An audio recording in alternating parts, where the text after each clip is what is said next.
Vamos então dar continuidade ao nosso estudo na Epístola aos Colossenses, no capítulo 13 e no versículo 11. Antes, porém, quero deixar um forte abraço de saudade a todos aqueles que nos têm acompanhado, alguns dos quais não vemos há bastante tempo, e ficamos em espírito de oração, aproveitando as oportunidades que Deus nos dá também nestas circunstâncias, porque tudo é dom de Deus, isto também, e nós louvamos a Deus pelas oportunidades que Ele nos dá de o servirmos desta forma também. Em Colossenses 3:11 nós lemos assim no versículo então em que nos encontramos, o versículo 11. Onde não há grego nem judeu, circuncisão nem incircuncisão, bárbaro, cita, servo, livre, mas Cristo é tudo em todos. Não percamos o contexto desta passagem, pois este versículo continua ligado ao que Paulo escreveu nos versículos atrás. Meditemos um pouco aqui na palavra, neste versículo, na palavra onde. Diz a passagem, onde não há grego nem judeu, circuncisão nem incircuncisão, bárbaro, cita, servo, livre, mas Cristo é tudo em todos. Onde? Onde não há grego. No versículo 9, portanto um pouco atrás, ele disse, já vos despistas do velho homem. E falamos já bastante sobre isso. No versículo 10, e também já falamos bastante sobre isso, ele diz, e vos vestistes do novo. Portanto, já vos despistes do velho, já vos vestistes do novo. E a pergunta que se impõe agora é, onde? Onde? É isso que ele responde aqui na nossa passagem que nós nos encontramos. E o onde é onde agora estamos. Portanto, onde é que nós nos despimos e onde é que nós nos vestimos? Onde é que foi isso? Onde agora estamos? Onde não há grego, nem judeu, circuncisão, nem incircuncisão, bárbaro, cita, servo ou livre. Onde é que é isso? É em Cristo, como é óbvio. É em Cristo que nós estamos. Não é isso que lemos logo a seguir, quando ele diz, mas Cristo, diz ele. Onde? Temos de saber onde agora estamos. E nós agora estamos em Cristo. E foi em Cristo que nós nos despimos, e foi em Cristo que nós nos vestimos. E isto acontece naturalmente no corpo de Cristo. Porque, estando em Cristo, estamos no corpo de Cristo. Onde exatamente não há grego nem judeu, circuncisão nem incircuncisão, bárbaro, cita, servo ou livre. Mas Cristo é tudo em todos. Ora bem, onde? Temos de saber, portanto, onde é que agora estamos e estamos em Cristo. Nos dois homens referidos, no velho homem e no novo homem, pensemos que no primeiro, no velho homem, há muitas coisas que não estão no segundo, no novo homem. E no segundo homem, o novo homem, há muitas coisas que não estão no primeiro, no velho homem. Em Cristo, onde agora estamos, só há virtude, as coisas do novo homem. Não há refúgio, não há coisas prejudiciais, não há lixo tóxico, isto para dizer o mínimo, para não dizer pior. Se é aí que estamos, se estamos em Cristo, pensemos nesta ilustração que nos vai ajudar certamente na nossa vida prática. As folhas velhas numa árvore, se permanecerem nas árvores durante o outono e durante o inverno, acabam por cair depois na primavera. Já havia árvores cobertas de folhas secas durante todo o inverno e nem a geada, nem a neve, nem o vento removeram essa folhagem murcha. Porém, quando vem a primavera, as folhas desaparecem todas. A primavera, deixa-me dizer, é a força da ressurreição da natureza, da nova vida. A nova vida tem uma força tal que desaloja a velha, afastando-a por ser inadequada à nova realidade. Portanto, as nossas antigas corrupções são melhor e mais facilmente removidas pelo crescimento das novas virtudes que surgem pelo poder da ressurreição, neste caso não natural, mas espiritual, que é exercido em nós. Esse poder, quando é exercido em nós, é tremendo. É assim que a nova vida brota e floresce, que as coisas velhas e sem interesse do nosso antigo estado são obrigadas a deixar de estar em nós, tal e qual as folhas, quando surge a primavera. O segredo da sabedoria reside no viver perto de Deus, para que, pelo poder do seu Espírito Santo, o mesmo poder que foi exercido no Senhor Jesus Cristo ressuscitando dos mortos, Ele ressuscitou pelo Espírito, não nos esqueçamos. para que esse poder seja exercido em nós agora, trazendo-nos novas virtudes bem vigorosas que expulsem, que lancem fora todo o pecado, toda a folhagem que não interessa e que é velha das nossas vidas. As novas folhas da graça eliminam os novos velhos afetos e hábitos que só nos trazem prejuízo. Quando nos convertemos a Cristo, o segredo não está em estabelecermos regras rigorosas quanto ao pecado, para nos vermos livres dele, quanto ao mundanismo ou quanto à carnalidade, para nos vermos livres de tudo isso. Mas o segredo está em deixar que o poder e a força da nova vida e das suas alegrias santas afastem os velhos prazeres. E assim, tudo acontece da maneira mais natural, melhor, da maneira mais espiritual, da maneira mais eficaz e verdadeiramente satisfatória. Rejubilante mesmo. De facto, é rejubilante o que acontece quando deixamos que o poder do Espírito Santo opere em nós esta nova vida que nós temos em Cristo. Sim, não é com regras, não é sendo legalistas que nós vencemos, mas com o mesmo poder da graça que nos salvou e que agora nos quer santificar. No corpo de Cristo, nós perdemos a nossa identidade, seja ela qual for. A pessoa, ao se converter, se é judeu ou entrar no corpo de Cristo pela conversão, deixa de ser judeu. Se é gentio, deixa de ser gentio. Em Cristo, nós perdemos a nossa identidade completamente. E de forma tão profunda que Paulo diz: vivo não mais eu, mas Cristo vive em mim. Se isto não é perder a identidade, eu pergunto o que é perder a identidade. Quando ele diz: vivo não mais eu agora, mas Cristo vive em mim. De facto, em Cristo, nós perdemos identidade. E é assim que, por exemplo, em Gálatas, no capítulo 3, versículo 28, uma passagem paralela a esta do versículo 11 em que nos encontramos, nós lemos assim: nisto não há judeu, nem grego. Cá está a perda de identidade. Não há servo nem livre, não há macho nem fêmea, porque todos vós sois um em Cristo Jesus. Gálatas 3, 28. Todas as barreiras são derrubadas em Cristo. Se as barreiras mais difíceis caem, que são as barreiras raciais, como nós vemos ali, não há judeu nem grego.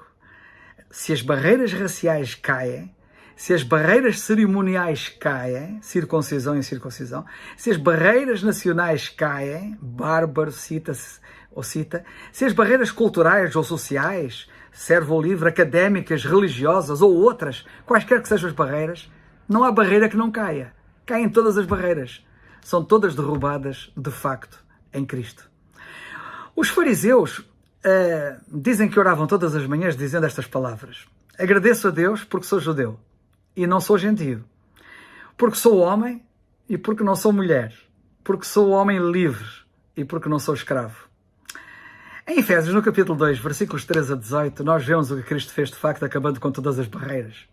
Lemos assim: mas agora, em Cristo Jesus, vós que antes estáveis longe, já pelo sangue de Cristo chegastes perto, porque Ele é a nossa paz, o qual de ambos os povos fez um, e derribando a parede de separação que estava no meio, na sua carne, desfez a inimizade, isto é, a lei dos mandamentos, que consistia em ordenanças, para criar em si mesmo dos dois um novo homem, fazendo a paz. E pela cruz, reconciliar ambos com Deus em um corpo, matando com ela as inimizades. E vindo Ele, evangelizou a paz a vós que estáveis longe e aos que estavam perto, porque por Ele ambos temos acesso ao Pai em um mesmo Espírito. Nós lemos isto nos versículos 13 a 18 de Efésios, no capítulo 2. E na primeira carta aos Coríntios, no capítulo 12, versículo 13, o apóstolo diz: pois todos nós fomos batizados em um Espírito, formando um corpo, quer judeus, quer gregos, quer servos, quer livres. Nós agora somos um em Cristo e perdemos a nossa identidade, estando em Cristo. Já não somos nós que vivemos, agora é Cristo que vive em nós. No caso de Filémon, nós vemos isto acontecer de uma forma maravilhosa e de uma forma muito prática, pois lemos já acerca dele, depois que ele se converteu, o seguinte, e é Paulo que diz no versículo 16 de Filémon: não há servo, o que ele disse foi, não já como servo, antes mais do que servo, como irmão amado. Repito, disse ele acerca de Filémon, que Filémon não já como servo, ele já não era como servo porque ele era escravo, antes mais do que servo, como irmão amado. De facto, é isto que acontece quando nos convertemos. Ouviram certamente já da jovem que queria casar e o pai se opôs? É verdade, havia uma jovem que estava a namorar com um rapaz e pretendia casar com ele. Eles eram ambos crentes. E o rapaz, ou melhor, o pai, para demover a rapariga do passo que pretendia dar, virou-se para ela e disse-lhe: tu não conheces as origens dele, tu nem sabes quem é a sua família, disse-lhe o pai. E ela respondeu: não sei de onde ele vem, mas sei para onde ele vai, e eu quero ir com ele. Sim, Cristo resolve o passado e garante o futuro. Não importa de onde a gente vem, o que importa é que em Cristo, e era onde se encontrava o rapaz juntamente com ela, sabiam que o futuro estava garantido. Não resisto em mencionar aqui, a este propósito, o seguinte. Um islâmico recentemente reagiu ao vídeo que eu produzi recentemente, intitulado Alá e Deus são o mesmo, era o título do vídeo. Ele veio reagir ao vídeo no YouTube e nós tivemos um debate nas redes sociais. Ele não teve argumentos e acabou por desistir. Fui ver os vídeos que ele produz, porque ele tem um canal no YouTube, e ele fez um vídeo em que ele, aliás, tem vários vídeos em que ele procura defender o islamismo, que não tem pernas para andar, e num desses vídeos ele fez um vídeo denominado Não há diferenças entre nacionalidades e nações no Islão, ou no Islã, como ele diz. Sim, ele no vídeo diz que não há diferença entre árabe e não árabe, não há diferença entre nacionalidades, não há diferença entre raças, lá no Islão. Ele fala ali como se estivesse a dizer algo de inédito, como se estivesse a dizer uma grande novidade. O infeliz ignora que 600 anos antes do seu falso profeta Maomé surgir, já a Bíblia dizia que não há diferença, como estamos a ver nestas passagens, nestes textos, que estão todos nivelados no mesmo plano pela cruz do Calvário. De facto, Cristo veio derrubar todos os muros de divisória, não foi Maomé que veio trazer alguma novidade acerca disso, e ele veio derrubar todos os muros que dividiam as pessoas e os povos para que todos estivessem no mesmo nível diante de Deus, tanto em estado, como em dever, como em privilégio. E como eu gostaria agora de falar nisto, pois tão pouco se fala no estarmos todos, notem bem, todos, no mesmo patamar do privilégio e todos no mesmo patamar do dever. Será que tu estás a fazer jus aos teus privilégios e deveres? Usufruis dos teus privilégios em pleno e exercitas-te fervorosa e fielmente nos teus deveres? Boa questão. Eu gostava de me deter bastante sobre isto. Não o vou fazer. Mas quanto a estes, apenas quanto aos deveres, eu vou destacar 3 para que tu te interrogues sobre em que patamar te encontras. Em que ponto te encontras relativamente apenas a estes 3 dos muitos deveres que nós temos. Diz Paulo: eu sou devedor, e cá está um dos deveres, tanto a gregos como a bárbaros, tanto a sábios como a ignorantes. E assim, quanto está em mim, estou pronto para também vos anunciar o Evangelho. Romanos 1, 14, 15. Como é que estás quanto a este dever? Sentes esta dívida? E estás pronto para anunciar o Evangelho a todos, sem exceção? Segundo ponto. Nós que somos fortes, diz Paulo também no capítulo 15, se ele começa a carta aos Romanos com aquele dever, termina a carta aos Romanos com outro dever que é este. Nós que somos fortes devemos, e cá está outro dever, suportar as fraquezas dos fracos e não agradar a nós mesmos. Romanos 15, 1. Como é que estamos nós relativamente a isto? Sim, nós que geralmente nos consideramos sempre fortes, os outros é que são fracos. Será que nós suportamos as fraquezas dos que consideramos fracos ou até nos queixamos delas e ainda lhes pomos mais peso em cima e não nos agradamos a nós mesmos? Como é que estamos nós relativamente a este dever? Terceiro ponto, para nós de facto nos examinarmos. Somente deveis portar-vos dignamente conforme o Evangelho de Cristo. Cá está outro dever, o dever de nos portarmos dignamente conforme o Evangelho de Cristo, para que, quer vai e vos veja, quer esteja ausente, ouça acerca de vós, que estáis em o mesmo espírito, combatendo juntamente com o mesmo ânimo, pela fé do Evangelho. É assim que estás? A combater pela fé do Evangelho? Que Deus nos abençoe com estes breves pensamentos no estudo bíblico desta noite. Que assim seja. Amém. Graças a Deus por sua palavra.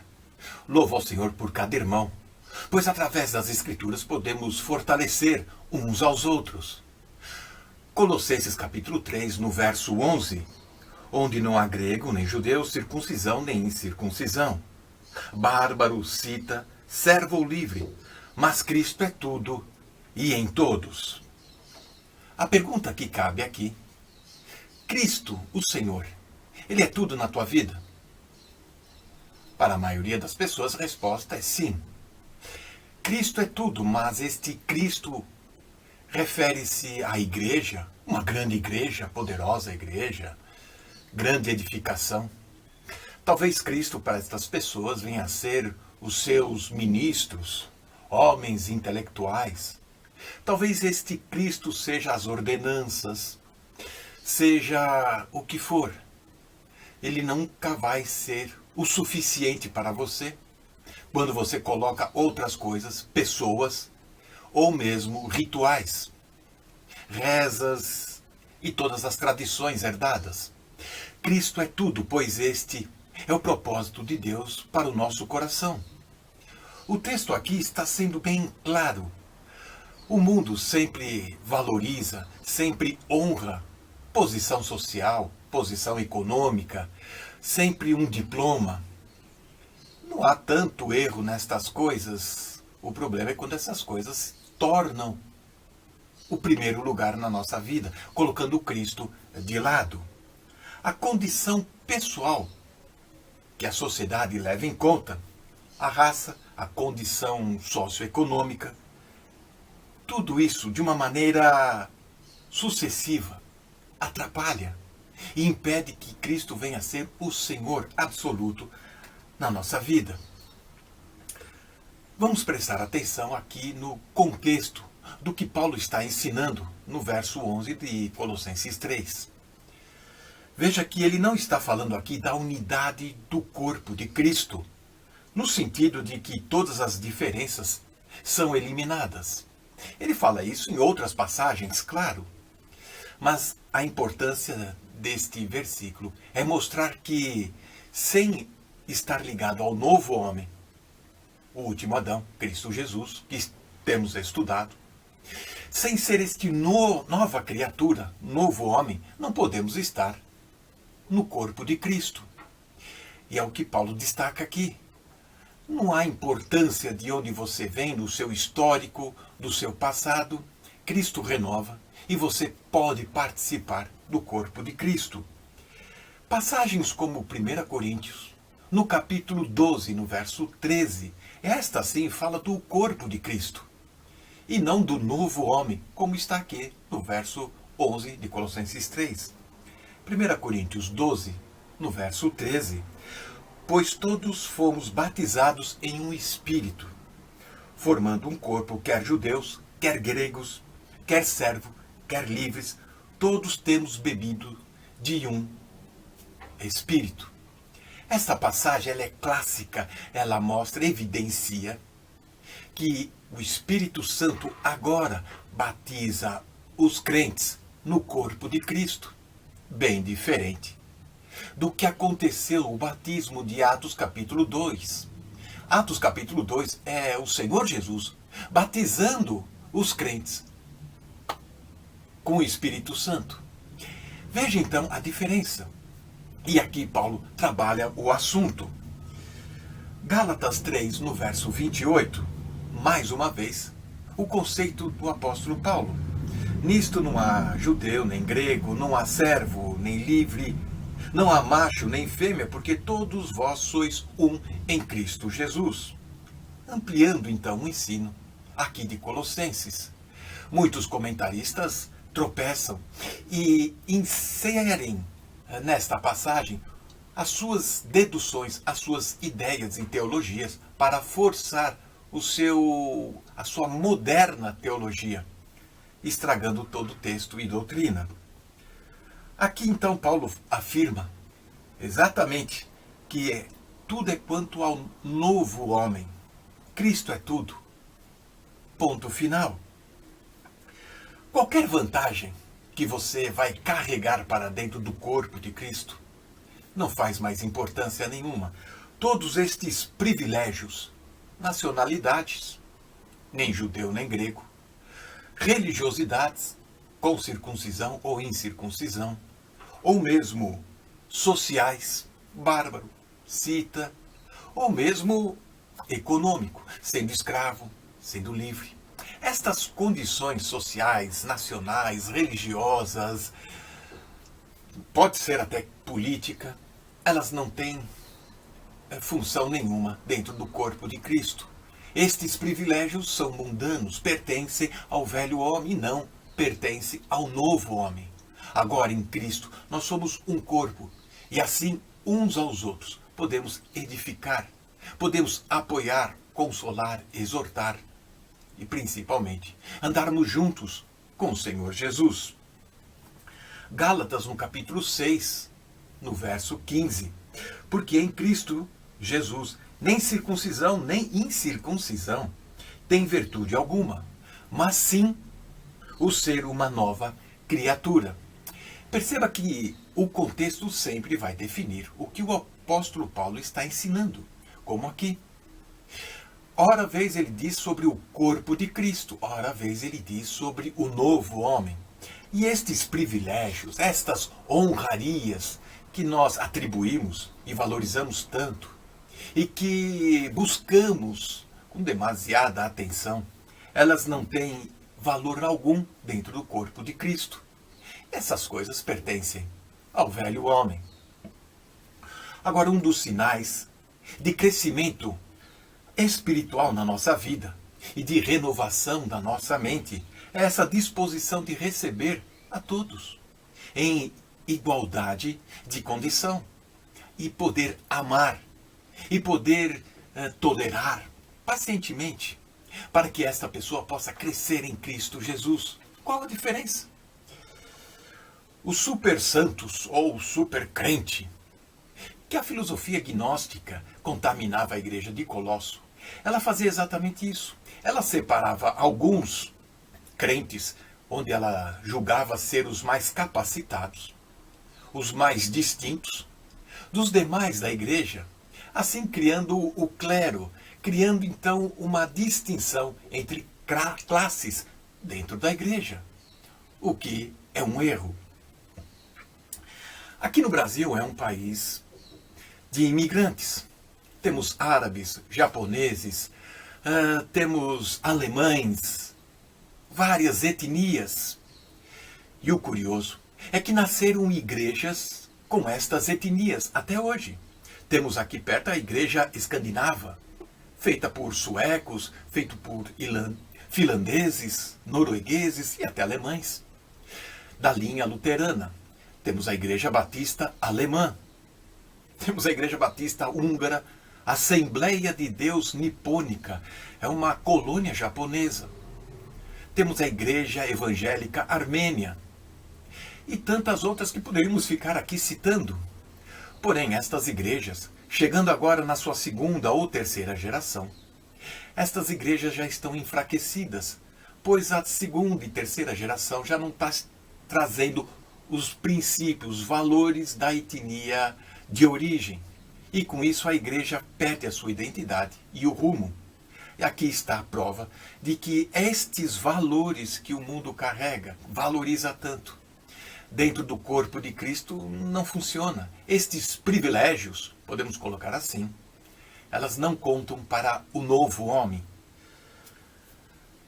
Mas o que dizer disso? Que então não existe mais judeu, que não existe mais grego, que não existe... O apóstolo Paulo não está desfazendo estas diferenças. Ainda dentro da igreja há judeus, alemães, americanos, há gregos, há circuncisos e incircuncisos, há empregados, há patrões, empresários. O que o apóstolo quer ensinar aqui é que estas coisas, estes títulos, estas condições, elas não têm privilégio e nem nenhuma influência dentro do corpo de Cristo. Ainda continua existindo estas coisas, mas elas não podem interferir na nossa fé, na nossa vida em comunhão com os irmãos. Não pode criar um separatismo. Para o cristão, estas distinções mundanas não têm importância alguma. E muitas igrejas brigam. Existem até aquelas igrejas chamadas de elite, onde só pessoas de um certo nível social, da socialite, pode frequentar. Não faz o menor sentido. Cristo é tudo e em todos. o que significa que são a essência e a substância do cristianismo. Se Cristo é tudo em todo, então a nossa alma está sossegada. Estamos no lugar certo. Cristo é tudo. Tudo o que precisamos. Ele está em todos, e isso é o mais importante, independente da sua condição, da sua posição. Que o Senhor possa nos dar entendimento cada vez maior sobre este ponto. Amém.